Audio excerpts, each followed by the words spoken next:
So thank you for sharing your morning with me. We're going to talk a little bit about emotional education and storytelling as a catalyst for critical inquiry. I wanted to start off just briefly with this um, quote from the Harvard Graduate School of Education. Research in human development clearly shows that the seeds of empathy, caring, and compassion are present from early in life, but that to become caring, ethical people, children need adults to help them at every stage of childhood to nurture these seeds into full development. And so that's our job. It's a difficult job, and it's critical to the work that we do every day, right? That we're helping children understand how to deal with their feelings, how to label their feelings, how to express their feelings in ways that are going to get them what they need and allow them to reach their potential, right? So most of you are probably thinking, honestly, Lori, why do we keep talking about our feelings? We talk about our feelings because, first of all, I care about you, and we are building a culture where we all have permission to feel. Right? So we're going to talk a little bit today about, well, I'm going to talk a little bit today about this podcast that Lori shared with me recently from Brené Brown. She's interviewing Dr. Marc Brackett. And they're talking about not only his book, Permission to Feel, but they talk about his work studying emotions and teaching us about emotional literacy and the importance of educating our children about their emotions, right? Because we know that emotions affect everything from learning, decision-making, creativity, all of our relationships, our performance, and our physical health throughout our lives. And so this is a really great podcast. It's an hour long. I implore you to listen to it. It was extremely inspirational to me and full of a lot of really important science that we'll unpack a little bit this morning. So just a little bit about the individuals that were on the podcast. Dr. Marc Brackett is a research psychologist, the founding director of the Yale Center for Emotional Intelligence, and professor in the Child Study Center at Yale University.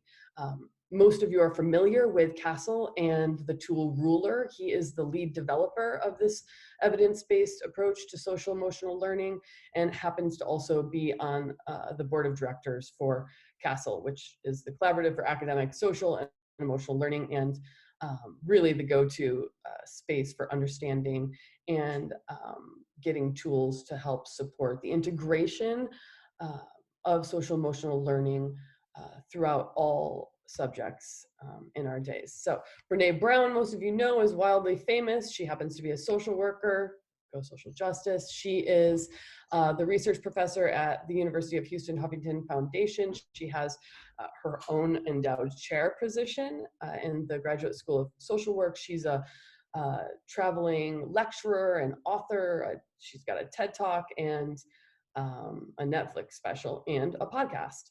And so over their hour together, they discuss various aspects of emotional literacy. And they start off with this quote from Marc's new book, Permission to Feel, which is so powerful. One of the great paradoxes of the human condition is we ask some variation of the question, how are you feeling?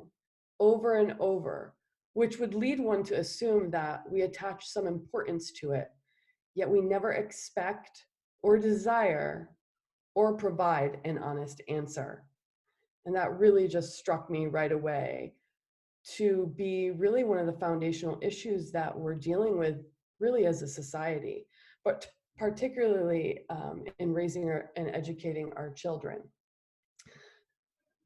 Research shows that about 2/3 of children don't have an adult in their lives who they trust to talk about their feelings.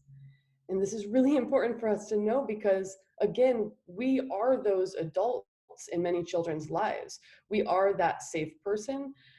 We provide a space of safety that normalizes conversations around very difficult issues in our lives.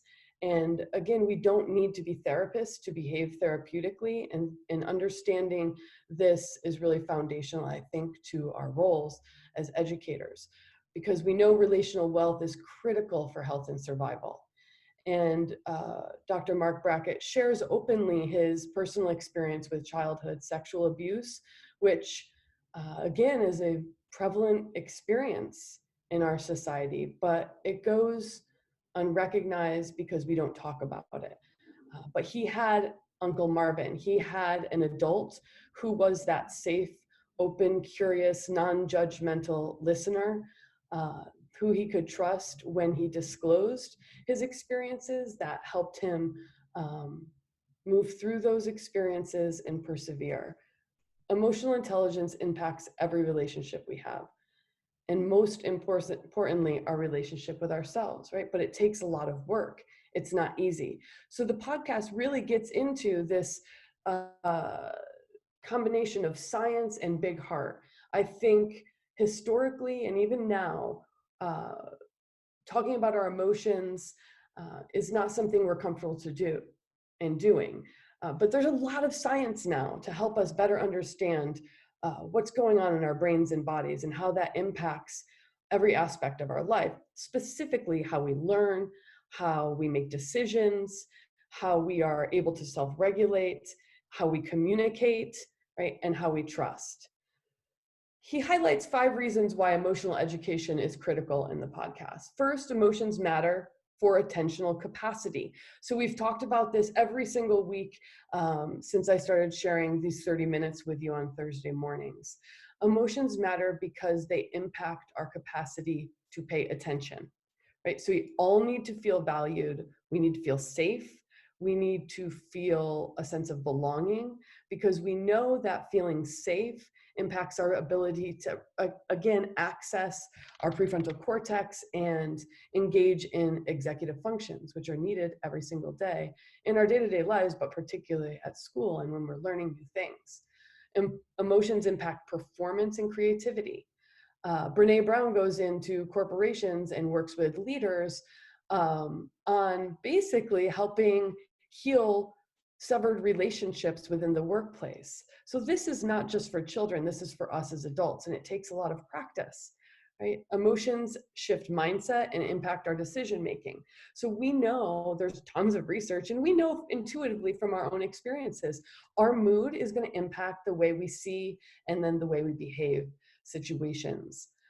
We don't like this. We don't like to acknowledge the scientific implications of this because it interferes with our cultural core values around free will, independence, control, and choice.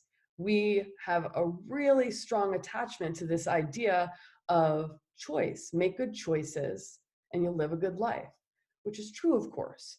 But in order to make good choices, you have to be in environments where you feel safe and you have access to the skills and both internal and external resources to make those choices. We know emotions are signals to either approach or avoid people and situations. We know this from our personal lives. Our body is, and our brains are filtering stimuli in our environment all the time.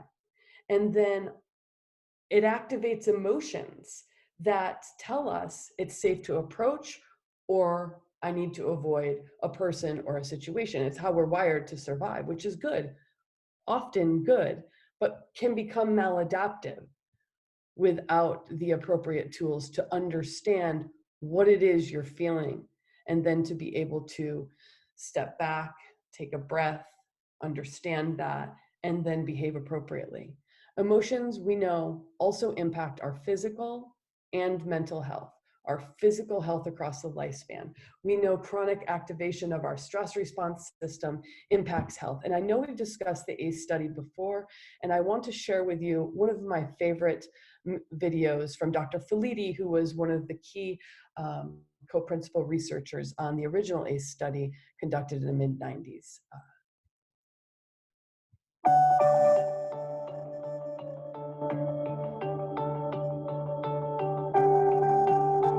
What we found in the ACE study, involving 17,500 middle-class adults, was that life experiences in childhood that are lost in time and then further protected by shame and by secrecy and by social taboos against inquiry into certain realms of human experience, that those life experiences play out powerfully and proportionately a half century later in terms of emotional state, in terms of biomedical disease, in terms of life expectancy.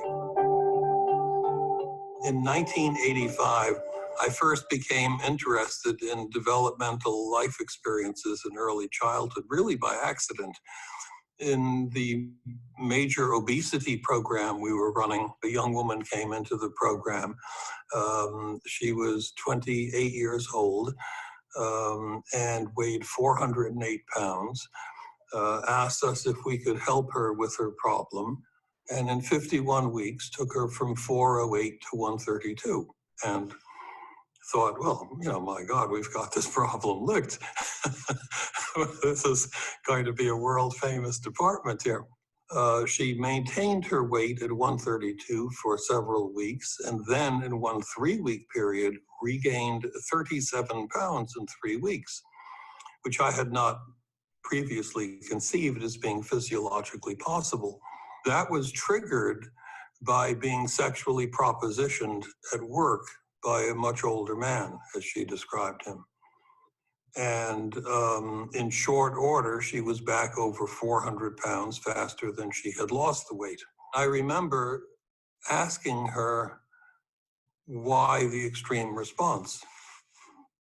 After initially claiming not to have any understanding of why the extreme response, ultimately she told me of a lengthy incest history with her grandfather from age 10 to age 21.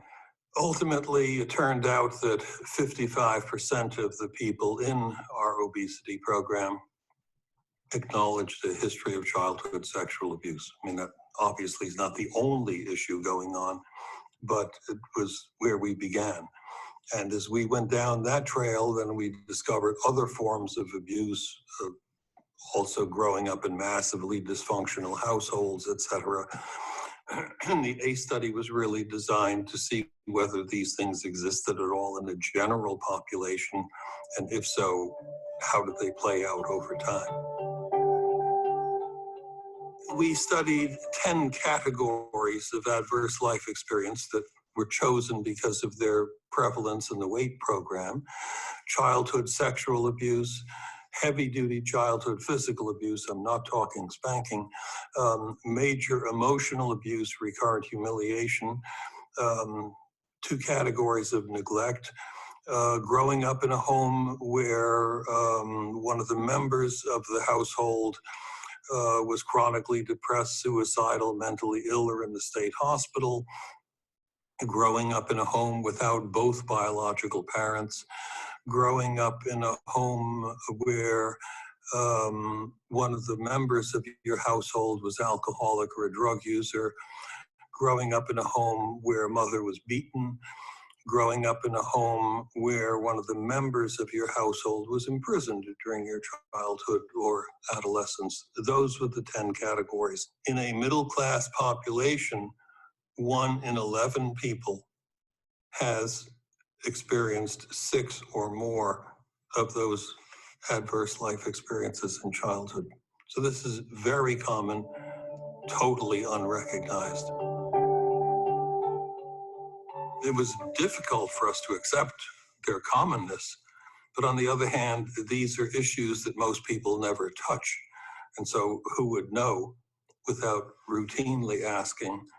But at a so-called ACE score 6, experiencing any 6 of the 10 categories that we studied, that person was 4,600% more likely to become an IV drug user than a person who had experienced none of those 10 categories. Okay? Now, you think, you read in the newspaper the latest cancer scare of the week, prostate cancer or breast cancer increases 30% and everyone goes nuts. I'm talking 4,600% increase. The same ACE score of 6 produces a likelihood of attempting suicide that is between 3,100 and 5,000% greater than the likelihood of suicide attempts in someone with none of those life experiences. So the power of this relationship is enormous. So ultimately, the question arises, how do life experiences in childhood end up with disease states a half century later? There are at least two big categories to account for that. One is through the use of various coping devices. One smokes to feel better, one overeats to feel better, one drinks to relax, etc. And those things carried out in heavy amounts have major destructive patterns, even though they may be immediately beneficial. The other broad category has to do with the effect of chronic major unrelieved stress on the workings of one's brain and central nervous system. In recent years, this is relatively new, it's become clear that chronic major unrelieved stress can produce the release of pro-inflammatory chemicals in a person's body and also can suppress immune system function. Of the 10 categories that we studied, any 6 of them produces a shortening in life expectancy of almost 20 years. The magnitude of this problem is so huge, and the complexity of dealing with it after the fact is so huge, that realistically the only serious approach is going to have to involve primary prevention. No one knows how to do that, but it's the right question to focus on. That was a nice little addition at the end. That video, in my mind, is the best summary of the ACE study and why it's so valuable and critical for us to understand. As a social worker, I believe first and foremost in social justice, and I believe it's our right to understand this science because, as you heard, it affects all of us in some way, if not personally, definitely the individuals that we engage with on a regular basis. And one of the main takeaways from that short clip is that the event is not the critical piece. It's how the experiences stay in our bodies and disrupt our physiology.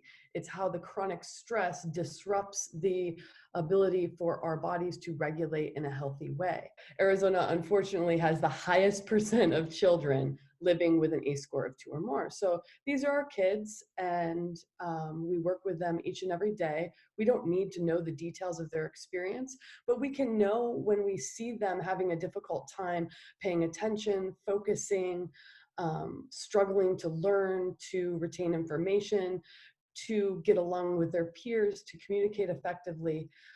We can understand the science and how and why that is. So the point of the podcast between Dr. Marc Brackett and Brené Brown is that education really is primary prevention.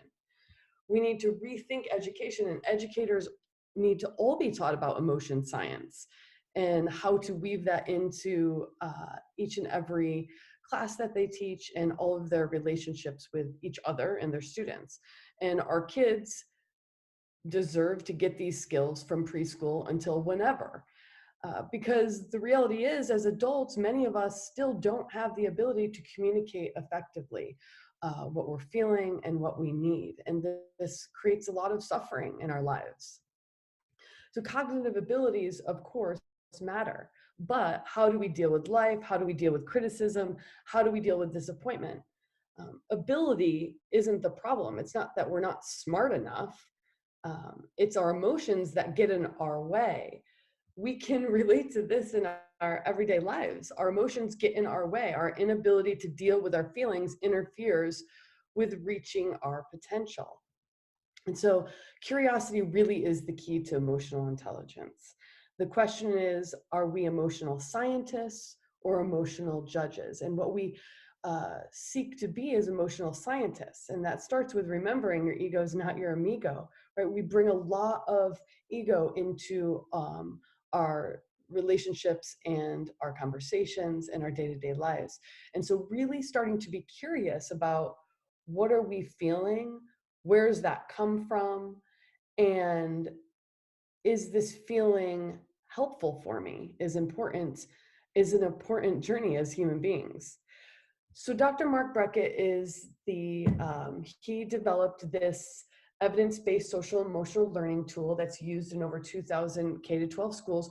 Most of you are familiar with this tool already. It just happens to be highlighted on the podcast. So we'll talk a little bit about it. So the acronym, as you can see, stands for recognize, understand, label, express, and regulate.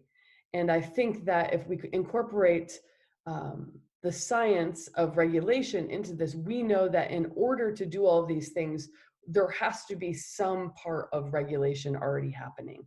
And the only way we can do any of this is in an environment of safety. We have to feel safe in the environment we're in the relationships that we're in order to really access the part of our brain that makes us able to do these things.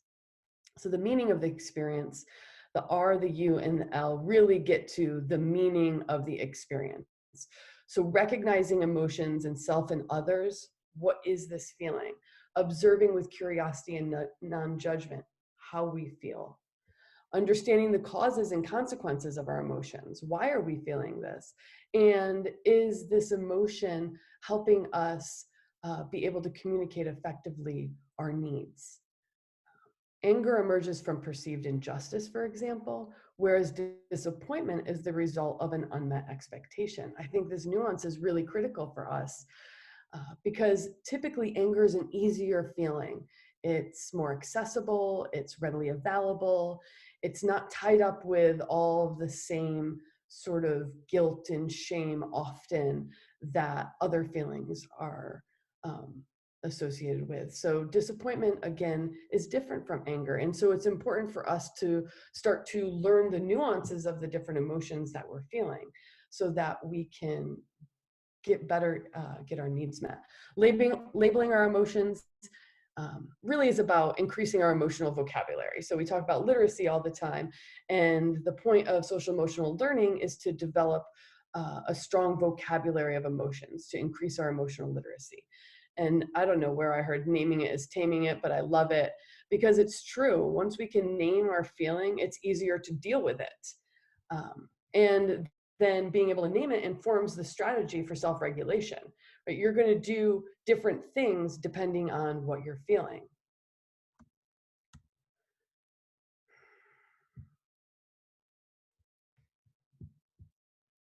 The struggle's always so real. This chart I love because, again, it's a tool, right? It reminds us there's far more to life than glad, sad, mad, right? Glad, sad, mad. But studies of thousands of adults show us that even adults have a difficult time defining emotions and labeling their emotions. And it's important for us to remember that emotions are nuanced. And if we're going to be able to manage our relationships, first with ourselves and then with others, we really need to start to be able to understand our feelings. The E and the R in ruler stand for expressing our emotions and then regulating. So emotional expression and self-regulation obviously are a key piece of this ruler tool. How are we expressing our feelings? What are we doing with our facial expression, body language, voice? Is there a way we're expressing our feelings helpful for us and the people around us? We have to learn how to navigate our emotions in different situations and different environments. And that takes practice and skill and training and support and love and encouragement. And then regulation. What is the strategy we will use to feel more or less of the feeling and understanding if the feeling's helpful? So the first way to regulate, we know, is with our breath. And that's why there's a whole movement in mindfulness and education. We know that we have to feel regulated inside our bodies before we're able to really access the part of our brain that's necessary to do all of these things.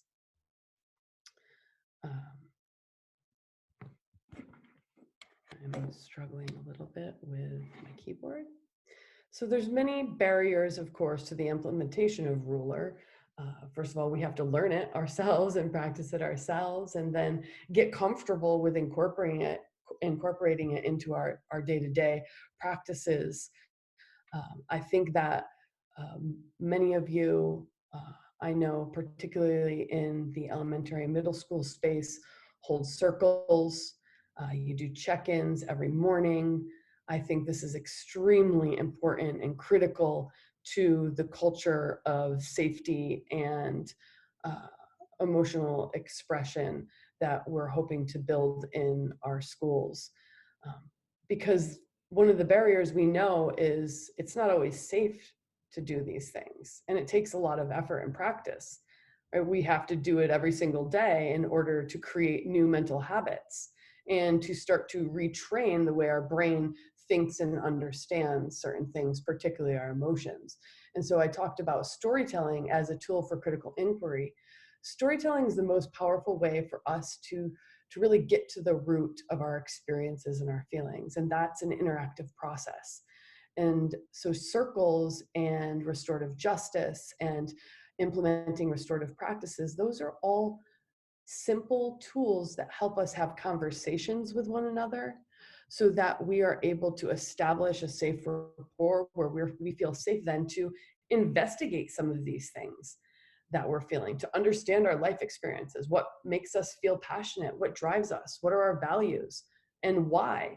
One time I took a financial literacy class, this is many years ago, but it was really interesting because it was totally not what I expected to learn. And the facilitator really got to the root of our foundational values around money, right? And we had to go through a lot of our experiences growing up and our families and their relationship with money, because the reality is the way we deal with money, for example, has a lot to do with our life experiences and how we see and understand money in our lives. This is an example I thought of in my own personal life about the importance of really understanding what drives us and what motivates us.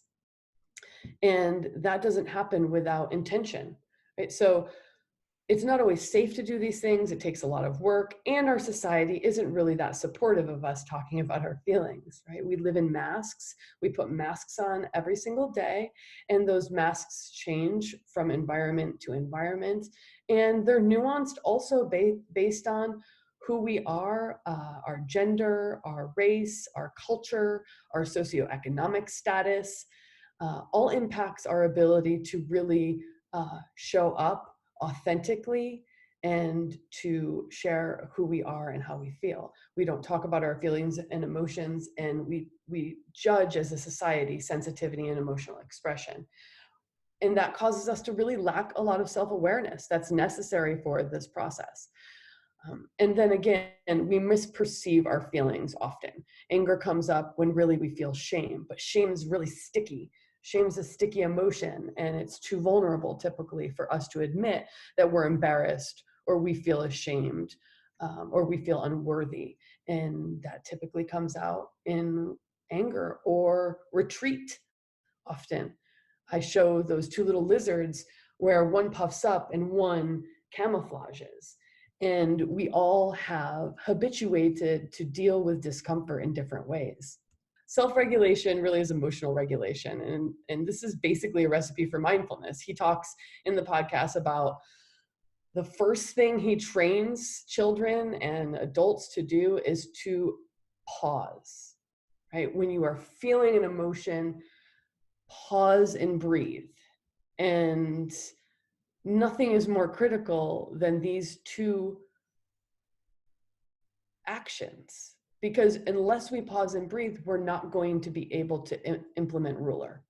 We're not going to be able to think, right, cognitively about what we're feeling and understanding that and labeling it and then expressing it in a healthy way and continuing to regulate through the whole process. And so I'm no doctor, right? But I think the regulation has to be part of the very first piece, which is the pausing and breathing. And this is only possible in an environment of perceived safety. Again, think about little baby still face, the little still face experiment, and that little baby perceiving threat to her safety and going through all of her tools to deal with that. So it's incredibly important that we create environments where it's just normalized that we are connected, we are a community, we are there for one another, and we are safe to share uh, our emotions. And so much of our emotions are biography, our stories from our childhoods, our stories from our lives, our stories from our relationships. Storytelling is a strategy, and sometimes it's a healthy strategy. I can tell myself a story that we're going to be out of this pandemic soon, that we'll be back to life as normal, that I'm okay, I'm grateful, I'm healthy, I'm safe. That's a healthy narrative for me to use right now. But storytelling can also harm us. We can get stuck in our negative self-talk, in the narratives that we think define us based on our biography, our life experiences.